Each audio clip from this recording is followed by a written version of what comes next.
this is an iHeart podcast. Guaranteed human. With no fees or minimums on checking accounts, it's no wonder the Capital One bank guy is so passionate about banking with Capital One. If he were here, he wouldn't just tell you about no fees or minimums. He'd also talk about how most Capital One cafes are open 7 days a week to assist with your banking needs. Yep, even on weekends. It's pretty much all he talks about, in a good way. What's in your wallet? Terms apply. See CapitalOne.com/bank. Capital One, N.A., member FDIC. The NFL playoffs are here, and it all starts with Wild Card Weekend powered by Verizon. Man, it all comes down to this. 12 teams, 6 games, 3 days, and one epic weekend. My goodness! It's win or go home, and every moment counts on the road to Super Bowl 60. It's a touchdown! Wild Card Weekend powered by Verizon. January 10th through 12th. Visit watch.nfl.com for the full schedule. Brought to you by the reinvented 2012 Camry. It's ready. Are you? Welcome to Stuff You Should Know from HowStuffWorks.com.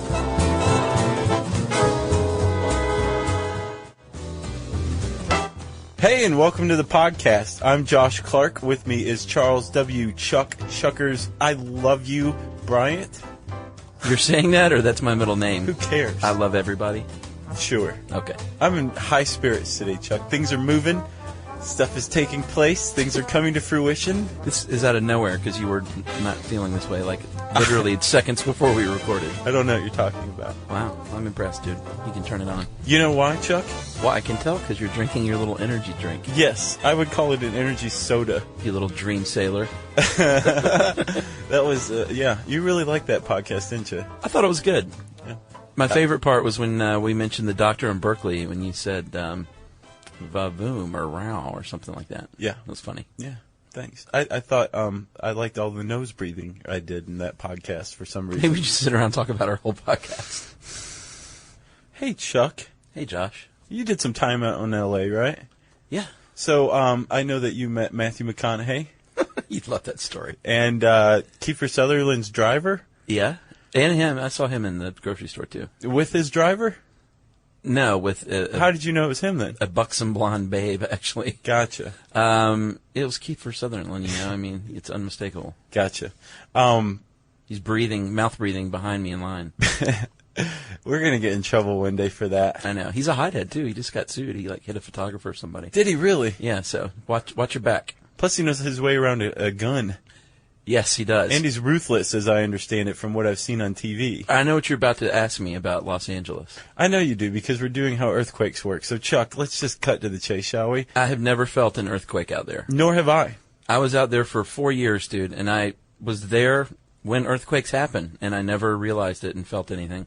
Friends of mine would be like, dude, did you feel that this morning? Yeah? No, I have no idea. Did they use a lot of that honey that comes in the little bear?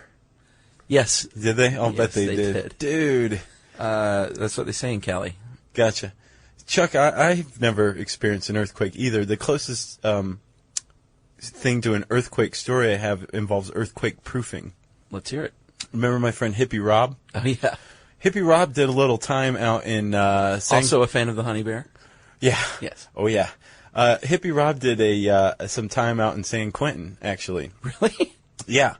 Here's the thing. He was not looking forward to doing San Quentin. I imagine. And he finds out that right when he gets there that he and all of the other relatively light offenders are going to be moved to Folsom Prison, which was undergoing earthquake-proofing construction. Really? Right. So they were going to keep all of the light offenders at Folsom and then move all the light offenders at San Quentin over to Folsom. And then they moved all the murderers and rapists and pederasts to... that were at San Quentin. No, at Folsom to San Quentin. Wow. That's my earthquake story. Good for Folsom. So Hippie Rob got off easy. He was Yeah. with light offenders in Folsom. Right. Yeah. Did they actually have to work on the earthquake proofing? Were they put to work, or was it just going Oh, on? I don't think so. Okay. Would you trust a guy named Hippie Rob to earthquake-proof your prison? I would not. I wouldn't either. So let's talk about earthquakes. Let's do it. You want a little history? I did some extra research. Let's hear it. So, before 1915, we didn't really have much of a conception of what was going on geologically with the continents. Right. Was it just anyone's guess at that point? Yeah, I think you or I could have come up with an adequate theory. We'd be like ghosts or something like that. Right. But the ghosts was not an acceptable explanation for a guy named Alfred Wegener. Okay. He's German, clearly. Okay. Because his last name begins with a W, but I pronounced it with a V. Sure. Which is a dead giveaway for a German. Yeah. It's a German, right? Mm-hmm. So Wegener was actually an astronomer by training, but he was fascinated with geology. And he became increasingly fascinated when he found out that there had been fossils, identical plant and animal fossils, found on that would be the east coast of South America and the west coast of Africa. And at the time, the predominant theory was that there were land bridges that were now underwater, and that's how these species would have gotten together. Wegener, he thought, I don't know that that's entirely true. And he also noted that Africa kind of looked like it could fit into South America. Interesting point. So he started thinking about it, and he realized that he postulated about 300 million years ago, all of the continents were hooked together. Right. Which he called... one big stinking mass of land. Right. In Greek, that would be Pangaea. Yes. And so Pangaea starts to break apart, and basically Wegener postulated that the continents were, in fact, still drifting. He thought that they were basically plowing along the ocean, and it was due to centrifugal force and spinning of the tidal earth. Movement. Right, Okay. and tidal movement. Makes sense for the time. It's back in 1915, sure. He was right about the continents drifting. We know that, but not with the centrifugal force or the tidal movement. One of his rivals calculated that for the tides to move a continent, that kind of force would actually stop the rotation of the Earth in less than 12 months. Right. So that wasn't it, but he was right about the continents drifting. He was pretty much ridiculed during his lifetime. But in the 1950s and 60s, as we got more and more acquainted with the actual ridges along the plates, they figured out that Wegener had been right. The continents were, in fact, drifting, not in the way he thought. Right? Go Wegener. Go Wegener. That's the history lesson. That's good. I didn't know that. I know. I told you it was extra research. I'm impressed. I like that. And that's continental drift theory, right? Sure. Once we figure this out, that actually the what is that? The lithosphere, the surface of the Earth, which all these different plates make up, are actually moving along the asthenosphere, which is this layer of rock that actually it is a lubricant. It behaves like a liquid because of the heat and pressure, right? Right. So it's the goop in between the plates that's kind of cushioning everything. Right. I like that. And we figured this out. I didn't. You didn't. But, Sure. Geologists did. Once we figured it out, we realized that explains all sorts of stuff, like volcanoes, trenches, Yes. mountains. Ocean ridges under the ocean. But most importantly, this podcast, it also explains Yeah, volcanoes. Plate tectonics. earthquakes. It's good stuff. Earthquakes. No, volcanoes. Okay. Tsunami. Well, So tsunami, wait, we're sure. going to switch mid-podcast and do how volcanoes work? We should. Let's just make it up. Yeah, it really does. It explains earthquakes, and it all makes sense. And I love plate tectonics. Who doesn't? Just the thought of our Earth. I don't know. Stuff like this makes me feel insignificant in a good way. That we're kind of on this Earth, humans, and we think we're all that, but we're really at the whim of whatever the Earth decided to do. Nice. If there was something going on at the core that we didn't know about right now, and all of a sudden everything started going haywire, we'd be powerless. Oh, yeah. So I kind of like that insignificant feeling occasionally. I mean, we're powerless to, baseball-sized hail. Yeah, exactly. Let alone the movement of continents. Yeah. Yeah. You want some stats, Josh? Chuck, I knew you'd bring those up. There are actually many, many, many earthquakes all the time. You just don't feel them all. They don't get attention if you don't feel them, and they don't get attention if they're not where people are. Right. Which a lot of them are as well, or away from people. There's one earthquake every 11 seconds, Josh. That's 8,000 per day, and about 3 million per year. Actually, the U.S. Geological Survey maintains a site, Chuck, that has updated earthquake activity around the world. Really? Did you know about? Let's see.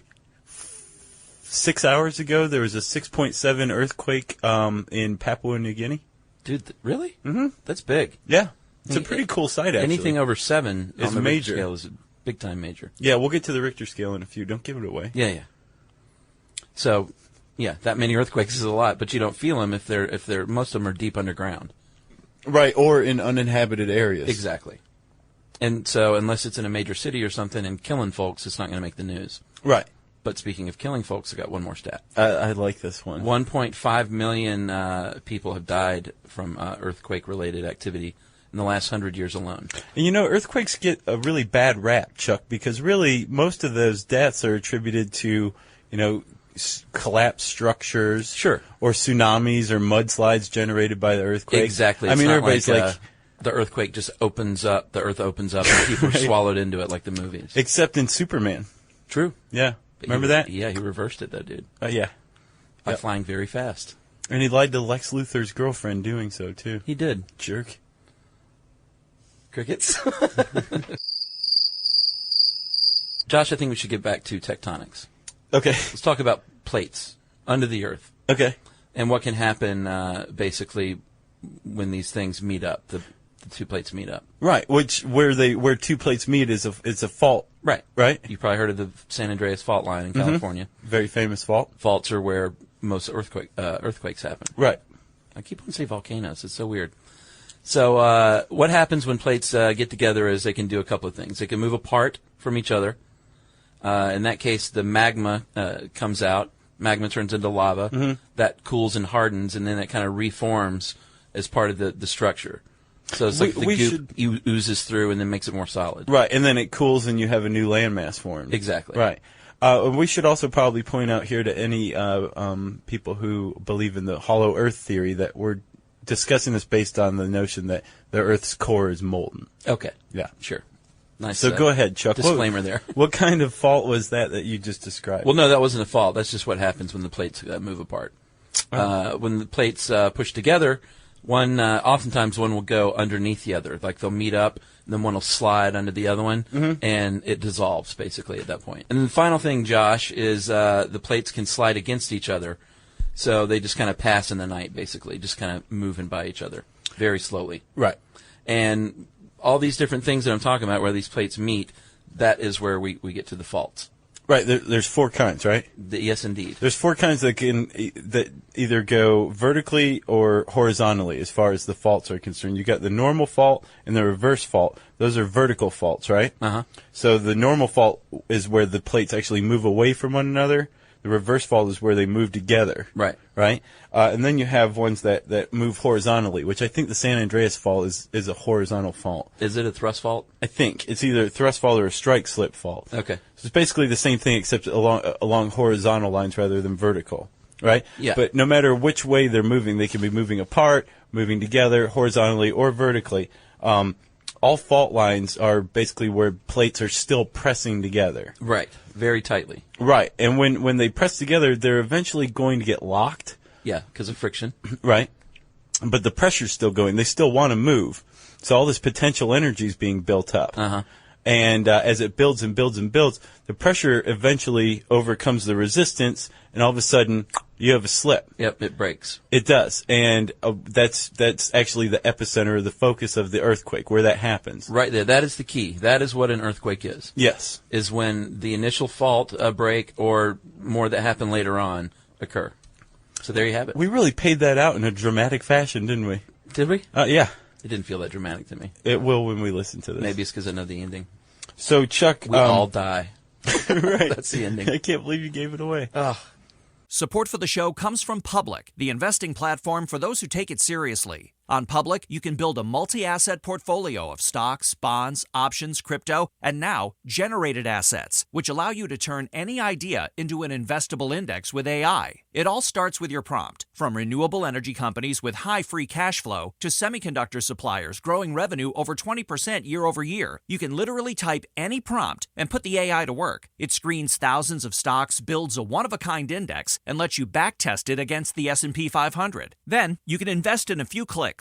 Generated assets are like EFTs with infinite possibilities, completely customizable and based on your thesis, not someone else's. Go to public.com/podcast and earn an uncapped 1% bonus when you transfer your portfolio. That's public.com/podcast. Paid for by Public Investing. Brokerage services by Open to the Public Investing, Inc. Member FINRA SIPC. Advisory services by Public Advisors LLC. SEC registered advisor. Generated assets is an interactive analysis tool. Output is for informational purposes only and is not investment recommendation or advice. Complete disclosures available at public.com/disclosures. The NFL playoffs are here, and it all starts with Wild Card Weekend powered by Verizon. Man, it all comes down to this. 12 teams, 6 games, 3 days, and 1 epic weekend. My goodness! It's win or go home, and every moment counts on the road to Super Bowl 60. It's a touchdown! Wild Card Weekend powered by Verizon.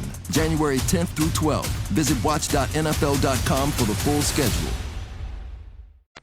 So fault zones, that's where there's lots of faults together. Connected, right? Yeah. So one of those faults slipping, one of that a place where the potential energy turns kinetic all of a sudden can actually trigger faults, or it can actually trigger movement along other faults that are connected. Those fault zones you mentioned, right? Right. That's why earthquakes often happen in a series. It's more than one. Right, and they almost always happen along the faults. But I know that one very famous earthquake in 1811 and 1812. Which I didn't.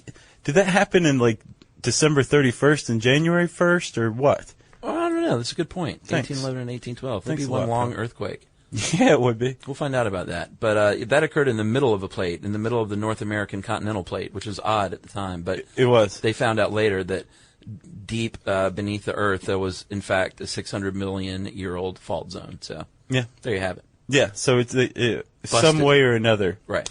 There's a fault zone involved, right? Indeed. So Chuck, we actually have a way to measure earthquakes. We measure them through their seismic waves, right? Seismic waves. Which seismic waves are the energy that radiates from their focus. And it acts as a wave, much like a wave in water. Right, like if you were to throw Or sound wave. a rock in a pond, that kind of thing. There's two different types of waves, two major types of waves. You have body waves and you have surface waves. Yes. So let's talk about body waves first. Yes, they move through the inside of the Earth, the inner part of the Earth. Right. And well, there's two different kinds. There's primary and secondary body waves. Yeah, P waves. P waves I like how they or call it S that. waves. Right. It's easy to remember. Sure. Mnemonic induction and lucid dreaming, etc. Right, they travel about 1 to 5 miles per second. The Faster than I thought. The P waves do. Uh-huh. Yeah. And they can move through solid, liquid, or gas. Yes, they cannot be stopped. No. So they can actually go from one end of the Earth to the other. Well, they do, too, every time. Isn't that correct? I don't know. I think that's what it says. Oh, we'll find out. And the P waves actually, they affect the stuff that they're moving, like say rock, horizontally. So Right. it shakes back and forth on a horizontal plane. Right. Okay? And like you said, they're the fastest, so they get there first. But I got the impression that they cause the least amount of damage. Then you have secondary Right. waves, right? Secondary body waves. Yeah, that's the problem. Well, they're the first problem because they displace rock perpendicularly to the direction of the wave, right? Right. So you remember the movie Tremors? Oh, yeah, loved it. So you remember the worms going underground and it was displacing dirt up on the Earth's surface? Yeah. Same thing. Yeah, That's like a secondary wave, an S wave. Yeah, I love that you're quoting Tremors as our scientific backup. I love that one. You! It's great. Fred Ward. Classic. So actually that was Kevin Bacon. Well, that line was Kevin Bacon. Yeah, that was such a good movie. That's probably one of my top fives. It's a good one. Yeah. So let's talk about surface waves. You want to? Well, we should actually just say real quick, though, that they don't travel through solid material. The secondary, S waves don't. Yeah, the S waves don't. Yeah, so they're they stopped stop. at the liquid Earth's core. Right. Or Liquid Earth if you core. believe in hollow Earth theory, they would stop when it became hollow because it doesn't travel through gas apparently either. Right. Yeah. They would stop at the Temple of Doom, Yeah. according to the Hollow Earth theory. Can we talk about surface waves yet? Yes, we're there. Let's do it. They're more like the waves in a body of water. Right. They move the Earth up and down. Did you see some of the pictures in this article? Uh-huh. This is a really cool article for pictures. There's actually a picture page of nothing but earthquake aftermath pictures. Right. And And there some were- cool interactive things, too, when you Yeah. talked about the plate shifting. Some animations that Yeah. you can click on. Did you see the one with the railroad tracks? I did. What was that, Peru? I don't remember. There's a picture in this article of railroad tracks that basically just make a perfect S. Uh-huh. because of the surface waves that hit it during an earthquake. Well, and the crops that shifted too. That was really Instead cool of the crops as well. being in a straight line, Yep. they had the wave in them. Yeah, so that's all due to surface waves. Surface waves are the ones that cause the most damage as far as we're concerned. Yeah. If you're a mole man or something, you're probably going to be more afraid of secondary body waves. Right. Up top side, we're afraid of the surface waves. The L waves or long waves is Right. what they're called as well. Top dwellers that we are. Right. So they cause the worst damage, and because they move the earth up and down, like you said, a water wave in the ocean. Yeah, exactly. Which we don't build our buildings generally to withstand wave-like motion. No, well, they've done a lot of work though to build buildings that can rock back and forth and move a little bit and have the foundation shift. Sure. It's called earthquake. What we were talking about, reinforcement. Sure. Some of my apartments in LA actually were reinforced. You could tell, like in the walls, they would have these bars running up and stuff. Yeah. As far as I know, Japan's on like the cutting edge of earthquake proofing. Of everything. Yeah. Yeah, a lot of earthquakes in Japan, huh? Yeah. And robots. And volcanoes. Uh-huh. Where are we now, Josh? You want to talk about Richter scale yet, or? I think that's the inevitable conclusion. So, Josh, the Richter scale is, as most people know, records the magnitude of the earthquake. It's logarithmic, so that means that a whole number jump means it increases tenfold. So a 6 on the Richter scale is actually 10 times as powerful as a 5. Right. And a 9's 100 times as powerful as a 7. How about that? Yeah. That's serious business. And what the Richter scale does is it measures the wave amplitude Right, of what the we're seismic talking about. energy of a quake. And so that's the one you always hear about. Like I talked about that one in Papua New Guinea was a 6.7. Right, which is large. Anything below a 3 generally doesn't get much attention. This is just a little tremor, a micro quake. It's kind of hard to say. And that's the vast majority of earthquakes are 3 or less, right? Yeah, you won't see anything below a 4. You won't see a lot of damage going on, but anything 7 and above is pretty serious business. And I know the record is a 9.5. I looked this up. Did you? 1960 Chile. Right? Uh-huh. You ready for some stats of my own? Oh, look at you. I mean, imagine a 9.5 on the Richter scale. It's immense. It's devastating. There were 1,665 people killed, 3,000 injured, and 200,000 homeless in Chile alone. Wow. Along with $550 million in damage, property damage. And what year was this? 1960. So that's $1960? That's the impression I have, yeah. Wow. It created a tsunami that killed 61 people and caused $75 million worth of damage all the way in Hawaii. You're kidding. And in Japan, there were 138 deaths and $50 million worth of damage. Wow. Yeah, and it just kind of goes on from there. You know what they said about that 1810/11 earthquake? Yeah. In Missouri was that they the church bells in Boston rang from the reverberation. I know, that's nuts. Yeah, I want to verify that, but that It's a sounds big old earthquake big right time. there. So what you're talking about, though, with assessing the damage, that is actually the Mercalli scale. Right. It's the damage done by the earthquake, which is figured out many days or weeks later. Right. Not like the Richter scale. I call that the why us God scale. Right. Yeah. That's a good And title for it. it's described in Roman numerals up to 12, which you can also say is XII. Right. And XII is where there is evident structural damage. The ground is opened up. Sure, like in the movies. Yeah. And there's been at least a tsunami or a mudslide or some other disaster. Right. Yeah. My brother felt an earthquake when he was in L.A.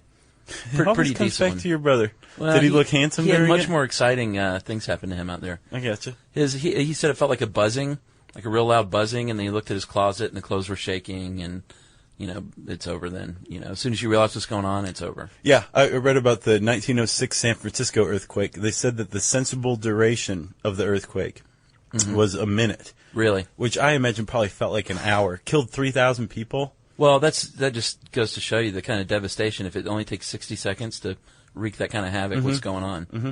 And Well, that's a what's lot of on it the was earth fires is that broke out afterward Yeah, as sure. well. Yeah, buildings collapsing. sure. Very scary stuff. So, Chuck... Well, we can't predict earthquakes. We do need to close with that, I think. Okay. They've come a long way in determining the epicenter, and they can predict aftershocks pretty well now. And they can say, hey, due to history, you're likely to have an earthquake because we think things are moving in your area. The plates may be moving, but they can't accurately say when it's going to happen. Yeah, I remember being a little kid, and I think some scientists came out and said there's going to be a massive earthquake in San Francisco or California that's going to basically cause the state to break off. That's a pretty fun thing to tell kids. But they couldn't say when it was going to happen. They said within the next X number of decades. Is this on Scare a Student Day at your school? Yeah. So if you have any relatives in California, they will likely die. And I do have relatives in California, too. You did at the time? I still do. Hey, Aunt Barb. Okay. Yeah. Aunt Barb? Aunt Barb, Cousin Jessamy, and Cousin Wolf, along with Cousin Peter, Cousin John. And I think that's it out there. Oh, and Aunt Donna. Wow. Yeah. Crazy names. Well, they live in California. Wolf.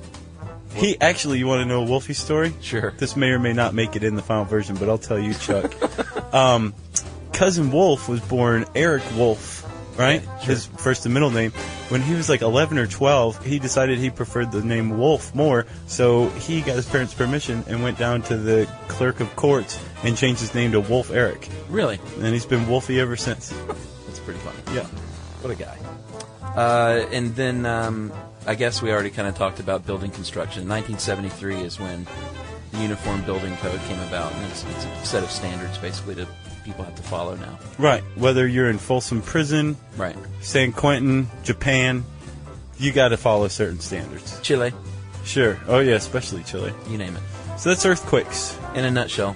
And we're not doing this one again unless they figure out that the continental drift theory was complete rubbish. Right. Yeah.